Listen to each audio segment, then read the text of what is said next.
stop over here.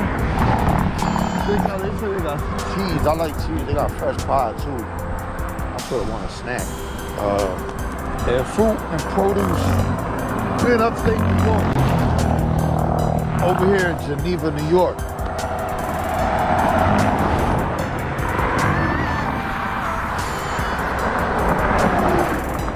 Get upstate New York, you pass these things quite often. I just picked up some apples from an apple spot down the road. It's basically, you know, you just got to keep it honest. No one actually works the store. You just drop your money in the slot and take what you're supposed to take. So, I don't know. We'll see what's going on over here. So they got pie, party bungs, business hours. It says 9 a.m. to 5 p.m. Can I go in there? I guess not. 9 a.m., 5 p.m., Tuesday, Monday. What's today, Tuesday? Of course, the day I come is closed. Wow. I tell you, boy, I can't win. I can't win for losing. Damn. I wanted some pie, man. I wanted some pie. That's all right. I'm sure I'll pass another spot. I gotta go pick up this load from Governor, New York. Gouverneur. I don't know how to spell. It looks like the French spelling of governor. That's all I can say. I don't know how to speak French, and I don't even want to insult the French language and try, but it's definitely governor. It appears to be spelled the way the French language would spell it. That load is going down to Camden, New Jersey. After delivering in Camden, we're gonna take a load from Kearney, New Jersey, up to Portage, Michigan. Not really looking forward to that one.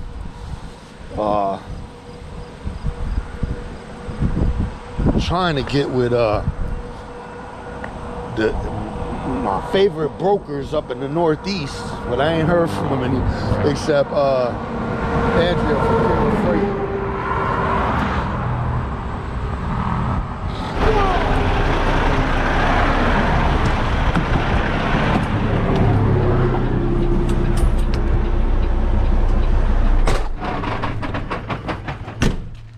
All right, so we're in Governor, New York. We need to secure 48,000 pounds. It's an oversized load. My deck is 53 feet. Any overhang on a 53-foot bed is oversized. Permits, I got my permits for New York. For all of those who don't know, you need to read your permits when you pull an oversized. The permits are gonna determine even how the load is placed. So the permit allows me 2 feet overhang on the rear, and it allows me 2 feet overhang on the front. And today these gentlemen have damaged my headache rack. They let the beams ram into my headache rack. Can you see that? I don't know. And it damaged the reflector up there. It could have been far worse. I'm so glad that I'm a different person today, and I don't say that because I would have riled up and we would have been fighting out here on, that's not what I'm saying, but it allowed me to just handle it calmly with tact and just say, hey, we got to move forward from that. So I told the guys I ain't even that upset. I'm disappointed, but it is what it is. Nonetheless, 48,000 pounds, so we need to secure it. I'm not too comfortable with straps on this thing, and anybody and any flatbedder knows steel on steel is the way to go. Does that always happen? No, you don't, and it's not mandatory. It's not a DOT law. It's not a DOT regulation, but steel on steel is the best way to go. Again, 48,000 pounds. I didn't want you guys to watch me jumping up and down this and throwing chains.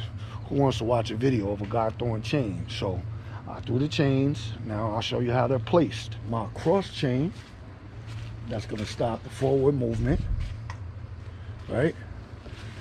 And we got 1, 2 in the first 10 feet. And really, that's 2 in the first 4 feet, because that front chain counts as a securement device in the first 4 feet. So I got my forward motion, and I got 1, 2, 3, 4, 5, 6, 7, 8 3/8 chains. 8 3/8 chains. I could be wrong, but I think 3/8 chains are 66. But if you guys know me well enough, I don't even deal with them extra hundreds, because they always work in our favor, right? If we don't count them, it's just extra securement in our favor. So knowing that they are over 6,000 pounds of the working load limit on a 3/8 chain is 6,000 pounds, 6,000 pounds plus, we're just going to count 6. 6, 12, 18, 24, 30, 36, 40, 46, right? 36, no, 36, 42, 48. Choice, get your math right, brother. All right, that said, we have absolutely covered the DOT regulations of half the load. And we know that that's unacceptable, and we want to be as safe as possible. So I got some easy binders. I'm going to break my easy binders out. I got some ratchet binders. I'm going to throw them in. I'm going to binder it. I'm going to bind it down, secure it, and we'll go back over it. All right? We're up here in Governor, New York. I'm basically up here in Niagara Falls. I mean, it's very close to the New York side of Niagara Falls, and right at the Canadian border, basically. As far as I'm concerned, from being downstate, you know, like my man Rhodes said, anything over the tap is upstate. Y'all know what it is. Be cool, stay fresh, put God first. Choicemas all the time. Let's talk about it. What do we say? We wanted to cover 46 to 48,000 pounds. We have 1, 2, 3, 4, 5, 6, 7, 8 chains on it, times 6, that's 48,000 pounds. We have covered the DOT minimum of half the weight and more. We basically covered the entire weight. For those coming into flatbed, steel on steel is always the best. It's not mandatory. It's not mandatory, but it is the best. That steel will cut through straps like butter on a hard break, even with edge protectors. So I've seen the steel cut through plastic edge protectors just going down the road. Could use metal edge protectors. Those do exist. Some other things I wanted to talk about is, and again, is just, these are things, these are tips that really can be a savior if it could save a life, as far as I'm concerned. I mean, yes, you can get down the road without it, but ultimately, the stronger your securement, the better. All right, so we're flagged at the extremities of the load. We have our 2 orange flags. I got my red flag that I'll hang here from in the morning. My oversize is up. I got my beacon light up there will be on. You know, the yellow siren-like rotating light. What I wanted to, and I've discussed it before, what I wanted to show some of the new guys is there isn't a specific way that you need to chain your chains. You need to chain them safely. You will see plenty of different flatbedders chaining their chains plenty of different ways. That's the bottom line. That's just what it is. So don't get caught up on that. And what I mean by caught up on that is don't sit there looking at your load thinking about, is this right, is this wrong? Chain it safely. I usually do, you know, this triangle thing. I don't know what that's called. I don't know if it has a name, but and then there's times where we will, us flatbedders, will hook it into the stake pocket. Now, when you hook it into the stake pocket, let's look at this stake pocket right here. You see that there's a weld right there, right? Is there a weld right there? No. There's a weld on the outside. Is there a weld on the inside? No. If you've ever welded before, or maybe you haven't, but you know about it, the strongest part of the union is the weld. So when you're hooking a hook to the stake pocket, you want to pull against that weld. Because if you pull in, or let's say this side, you're pulling it in, there's no reinforcement there. There's no strength. That's the weakest point of that union. You want to pull against the weld. Pulling against the weld. As you can see here, I'm pulling out against the weld. I've had somebody recently ask me, well, which way do I put my hooks? Do I hook it this under, or do I take the hook and put it over? So, and this is no shot to anybody, and sometimes we just have little brain farts. So, I mean, it is what it is. I even admittingly sometimes look at something and I'm scratching my head and I'm like, you already know that 5 minutes later. So I'm no better than anybody else. When you hook these hooks, you want the hook to come, when you're actually putting the chain in the hook, it looks awkward because the hook is on the bottom and it looks like the hook can fall out. But what you have to understand is the tension is what makes this a strong union. So if this hook was on the other side and you're going down the road and this chain gets loose for any reason, guess what's going to happen? That's right. If the hook is on top and the chain gets loose, the chain's going to drop right out. You know, if the hook is this way and the chain gets loose, it still has a little tension. The hook is less likely to fall off. But the bottom line is the pull and the tension is what makes that a strong union. You want that to pull against your hook.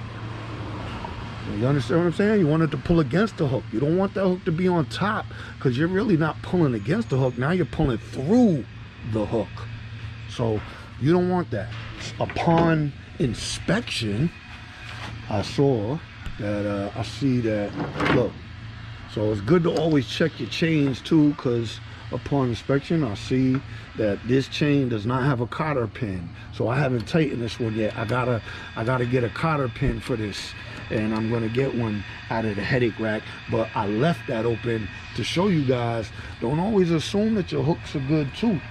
Make sure that cotter pin is in there. You're going down the road and your chain pops because you didn't put that cotter pin in, and that chain is located in a vital position or something. You're gonna be sorry, or somebody's gonna be sorry, and I don't want it to be any of you. These are ratchet binders, for all those who don't know. Ratchet binders. These are not my favorite binders.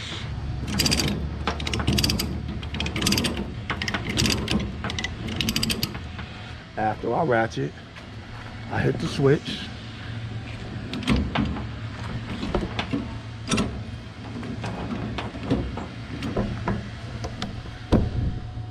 What I do is, after I ratchet, I hit the switch. Because now look, it can't fall back. If I don't hit the switch, it'll be falling back. So I like to hit the switch. At least that's what I call it. I don't know what y'all call it. And then I got my easy binders up front, which are, oh, I love these things. This is my cross chain. As again, I'm pulling against the weld. Now my cross chain does not have to be super tight.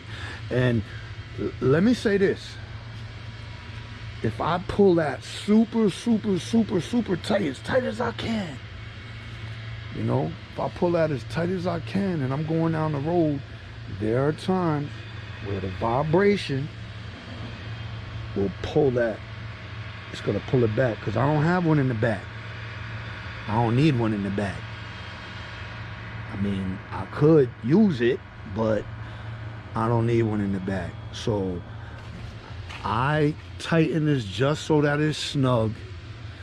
It's really not any, I mean, it's tight, but there's no super pressure to where it's gonna pull those things back. And plus these are super tight. But I've seen it happen where you pull this so tight to be, you know, and respectfully, because you want to be secure and confident going down the road.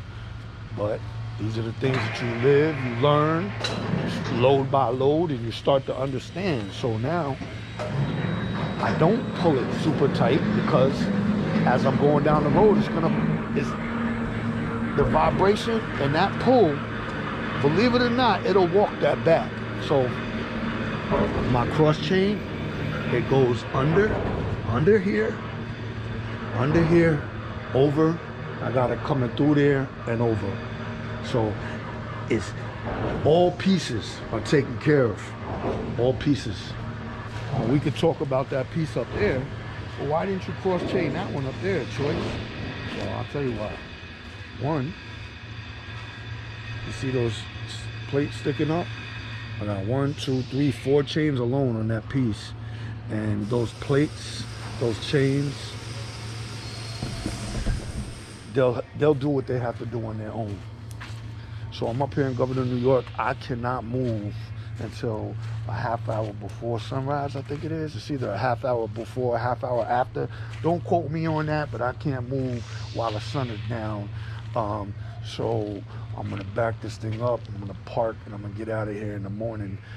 My clock is done, you know, so I'm in good shape, but nonetheless, that's what it is. I need to get a cotter pin, I need to put it in here, finish this off, and get in my sleeper, and finish this video on truckers feeding the homeless in Baltimore.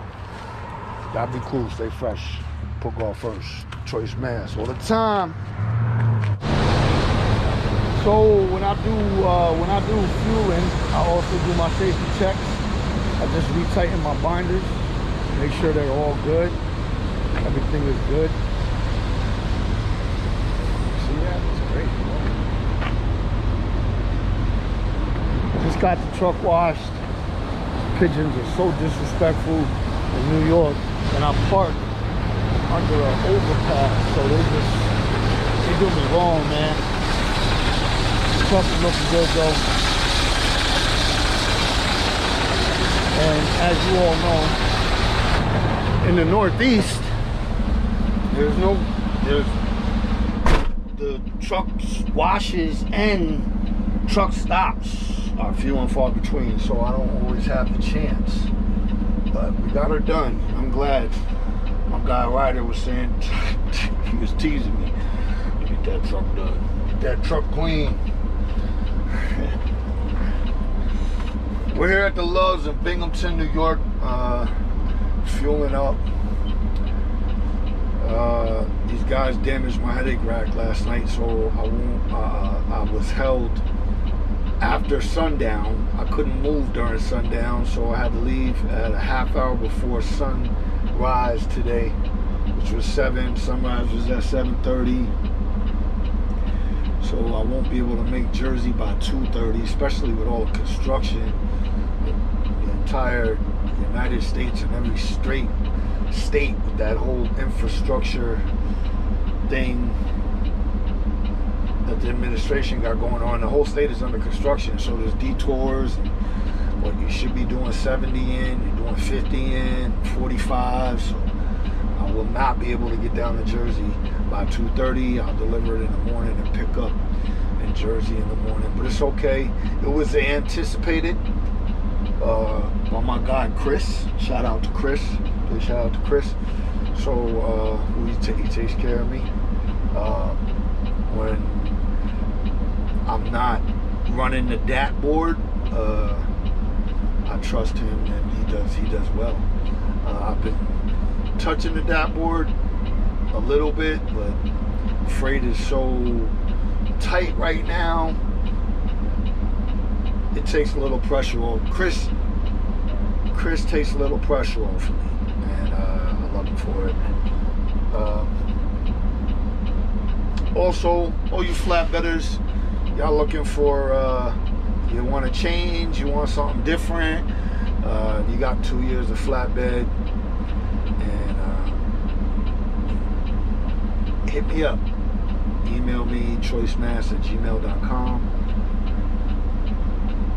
and I might be able to help you out. It's a good outfit, and I'm not selling it, I'm not recruiting, but if someone would like some help moving in movement or a change, I'm here. Just email me, choicemas@gmail.com. Be sure to put your name and your number in the subject line, or your email will get lost amongst a ton of emails. A ton. Anyway, let me get back to it.